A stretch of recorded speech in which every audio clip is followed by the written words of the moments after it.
ಇತ್ತ ದರ್ಶನ್ ಮತ್ತು ಉಮಾಪತಿ ಜಟಾಪಟಿಗೆ ಈಗ ಫ್ಯಾನ್ಸ್ ಎಂಟ್ರಿ ಕೊಟ್ಟಿದ್ದಾರೆ. ಉಮಾಪತಿಗೆ ಟಕ್ಕರ್ ಕೊಡೋದಕ್ಕೆ ಮುಂದಾದ್ರ ದರ್ಶನ್ರ ಅಭಿಮಾನಿಗಳು. ಉಮಾಪತಿ ಕ್ಷೇತ್ರದಲ್ಲೇ ಅಭಿಮಾನಿಗಳು ಶಕ್ತಿ ಪ್ರದರ್ಶನಕ್ಕೆ ಮುಂದಾಗ್ತಾ ಇದ್ದಾರೆ. ಬೊಮ್ಮನಹಳ್ಳಿಯಲ್ಲಿ ನಾಳೆ ದರ್ಶನ್ ಫ್ಯಾನ್ಸ್ ಬೈಕ್ ರ್ಯಾಲಿಯನ್ನ ಆಯೋಜಿಸ್ತಾ ಇದ್ದಾರೆ. HSR ಲೇಔಟ್ನ BDA ಕಾಂಪ್ಲೆಕ್ಸ್ ವರೆಗೂ ಕೂಡ ಬೈಕ್ ರ್ಯಾಲಿ ನಡೆಸೋದಕ್ಕೆ ಸಿದ್ಧತೆ ಮಾಡಿಕೊಳ್ತಾ ಇದ್ದಾರೆ. ಸಂಜೆ 6 ಗಂಟೆಗೆ ದರ್ಶನ್ ಅಭಿಮಾನಿಗಳು ಬೈಕ್ ರ್ಯಾಲಿ ನಡೆಸೋದಕ್ಕೆ ಮುಂದಾಗ್ತಾ ಇದ್ದಾರೆ. ಇತ್ತೀಚೆಗೆ ನಟ ದರ್ಶನ್ ಮತ್ತೆ ನಿರ್ಮಾಪಕ ಉಮಾಪತಿ ಅವರ ನಡುವೆ ಆದಂತಹ ಜಟಾಪಟಿ ಇದೆಯಲ್ಲ, ಆ ವಿಚಾರವಾಗಿ ಈಗ ಫ್ಯಾನ್ಸ್ ಎಂಟ್ರಿ ಕೊಡ್ತಾ ಇರೋ ಹಾಗಿದೆ. ಕೇವಲ ಸಿನಿಮಾ ಕ್ಷೇತ್ರ ಅಷ್ಟೇ ಅಲ್ಲ, ರಾಜಕೀಯದಲ್ಲೂ ಕೂಡ ಉಮಾಪತಿ ಅವರು ಗುರುತಿಸಿಕೊಂಡಿದ್ದಾರೆ. ಅವರದ್ದೇ ಕ್ಷೇತ್ರ ಬೊಮ್ಮನಹಳ್ಳಿಯಲ್ಲೇ ಈಗ ದರ್ಶನ್ರ ಅಭಿಮಾನಿಗಳು ಒಂದು ಬೈಕ್ ರ್ಯಾಲಿ ಆಯೋಜನೆ ಮಾಡೋದ್ರ ಮೂಲಕ ಮೆಸೇಜ್ ಪಾಸ್ ಮಾಡೋ ಪ್ರಯತ್ನ ಮಾಡ್ತಿದ್ದಾರೆ ಅನ್ಸುತ್ತೆ. ಆ ಮೂಲಕ ನಟ ದರ್ಶನ್ ಮತ್ತೆ ನಿರ್ಮಾಪಕ ಉಮಾಪತಿ ಅವರ ನಡುವಿನ ಈ ಜಟಾಪಟಿ ಏನಿತ್ತು, ಅದಕ್ಕೆ ಈಗ ದರ್ಶನ್ರ ಅಭಿಮಾನಿಗಳು ಎಂಟ್ರಿ ಕೊಡ್ತಾ ಇರೋ ಹಾಗಿದೆ. ರಾಜಕೀಯ ರೂಪವನ್ನು ಪಡೆದುಕೊಳ್ಳುತ್ತಾ ಅನ್ಸುತ್ತೆ. ಸಿನಿಮಾ ಕ್ಷೇತ್ರಕ್ಕೆ ಸಂಬಂಧಪಟ್ಟಂತ ಜಟಾಪಟಿ ಆಗಿತ್ತು ಇದು. ಡೀಟೇಲ್ಸ್ ಕೊಡ್ತಾರೆ ಭರತ್.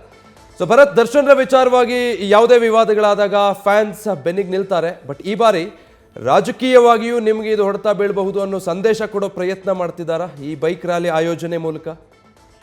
ಎಸ್ ವಿಜಯ್, ಏನಂತ ಹೇಳಿದ್ರೆ ದರ್ಶನ್ ಅವರ ವಿಚಾರ ಅಂತ ಹೇಳಿದ್ರೆ ಯಾವುದೇ ವಿವಾದಗಳಾಗಿರ್ಬೋದು ಅಥವಾ ಸಿನಿಮಾ ವಿಚಾರ ಯಾವುದೇ ಆಗಿರ್ಬೋದು, ಅವರ ಅಭಿಮಾನಿಗಳು ಎಲ್ಲೂ ಕೂಡ ದರ್ಶನ್ ಅವರನ್ನ ಬಿಟ್ಕೊಡುವಂತಹ ಕೆಲಸ ಮಾಡ್ತಾ ಇಲ್ಲ. ಸೊ ಈಗ ನಾವು ಉಮಾಪತಿ ಮತ್ತೆ ದರ್ಶನ್ ಅವರ ಒಂದು ಜಟಾಪಟಿ ಕೂಡ ನಾವು ಗಮನಿಸ್ತಾ ಇದ್ದೀವಿ. ಏನೊಂದು ಕಾಟೇರ ಸಿನಿಮಾದ ಟೈಟಲ್ ವಿಚಾರಕ್ಕೆ ಸಂಬಂಧಪಟ್ಟಂತೆ ಒಂದಿಷ್ಟು ಅವರೊಂದು ಹೇಳಿಕೆಗಳು ಕೊಟ್ಟಿದ್ದು, ಅದಕ್ಕೆ ಇವರು ಒಂದು ತಿರುಗೇಟು ಕೊಟ್ಟಿದ್ದು ಎಲ್ಲ ಗಮನಿಸಿದ್ವಿ.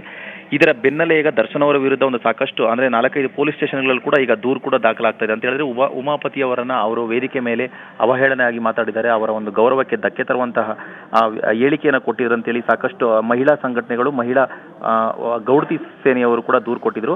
ಇದೆಲ್ಲದಕ್ಕೂ ಟಕ್ಕರ್ ಕೊಡುವಂತಹ ಒಂದು ಉದ್ದೇಶದಿಂದ ಈಗ ದರ್ಶನ್ ಅವರ ಅಭಿಮಾನಿಗಳು ಒಂದು ಬೈಕ್ ರ್ಯಾಲಿಯನ್ನು ಹಮ್ಮಿಕೊಳ್ತಾ ಇದ್ದಾರೆ. ಏನಂತಂದ್ರೆ ವಿಶೇಷವಾಗಿ ನಾವು ಇಲ್ಲಿ ಗಮನಿಸಬಹುದು, ಇದು ಉಮಾಪತಿ ಅವರ ಕಳೆದ ವಿಧಾನಸಭಾ ಕ್ಷೇತ್ರದಲ್ಲಿ ಏನು ಸ್ಪರ್ಧೆ ಮಾಡಿದ್ರು ಅವರು ಬೊಮ್ಮನಹಳ್ಳಿ ವಿಧಾನಸಭಾ ಕ್ಷೇತ್ರದಲ್ಲಿ, ಅದೇ ಕ್ಷೇತ್ರದಲ್ಲಿ ಈಗ ದರ್ಶನ್ ಅವರ ಅಭಿಮಾನಿಗಳು ಒಂದು ಬೈಕ್ ರ್ಯಾಲಿಯನ್ನು ಮಾಡೋದ್ರ ಮುಖಾಂತರ ನಾವು ದರ್ಶನ್ ಪರ ಇದ್ದೇವೆ, ದರ್ಶನ್ ಅವರ ಎಲ್ಲಾ ವಿಚಾರದಲ್ಲಿ ಅವರ ಜೊತೆಲಿ ಇದ್ದೇವೆ ಅನ್ನೋ ಸಂದೇಶವನ್ನ ಅವರಿಗೆ ರವಾನಿಸ್ತಾ ಇರೋದು. ಅಂತ ಹೇಳಿದ್ರೆ ಬೊಮ್ಮನಹಳ್ಳಿ ವಿಧಾನಸಭಾ ಕ್ಷೇತ್ರದಲ್ಲಿ ಗಣಪತಿ ದೇವಸ್ಥಾನ ಅಂತ ಏನಿದೆ, ಆ ದೇವಸ್ಥಾನದಿಂದ HSR ಲೇಔಟ್ನ BDA ಕಾಂಪ್ಲೆಕ್ಸ್ ವರೆಗೂ ನಾಳೆ ಸಂಜೆ ಅಂದ್ರೆ ಸೋಮವಾರ ಸಂಜೆ 6 ಗಂಟೆಗೆ ಸಾಕಷ್ಟು ಅಂದ್ರೆ 100 ಸಂಖ್ಯೆಯಲ್ಲಿ ದರ್ಶನ್ ಅಭಿಮಾನಿಗಳು ಒಂದು ಬೈಕ್ ರ್ಯಾಲಿ ಮಾಡುವಂತ ಕಾರ್ಯಕ್ರಮವನ್ನು ಇಟ್ಕೊಂಡಿದ್ದಾರೆ.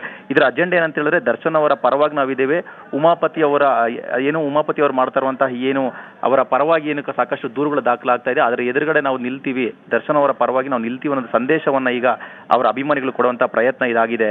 Vijay, thank you Bharath. News first ನಿರ್ಭೀತಿಯಿಂದ ನಿಮ್ಮ ಪರವಾಗಿ.